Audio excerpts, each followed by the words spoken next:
Ano masasabi ni Jojoy? Marami ng bigas. Salamat po kay Dennis. Bili mo kaming ulam. Oo. Bigas lang. Kaya, bigas na. Bili mo kasi. Ha?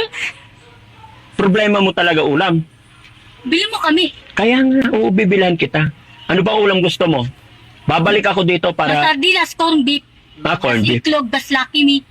Ano ba paborito mo ulam? Manok, pas baboy, isda. Hindi, yung paborito mo. Ano ba? Paborito mo. Ano yung pinakagusto mong ulam? Ano ba? Ano nga? Ano? Ikaw. Ano? Anong pinaka-paborito mong ulam? Pinakagusto mo? Manok, pas baboy, pas isda. Isa nga lang eh. Yung paborito. Pag may paborito, isa lang. Ano? Anong pinakagusto mong ulam? Kadalasan ulam mo ano? Ano yan? Anong ulam mo parati? Ang parati. Always. Paulis. Miss na. Ha? Ano?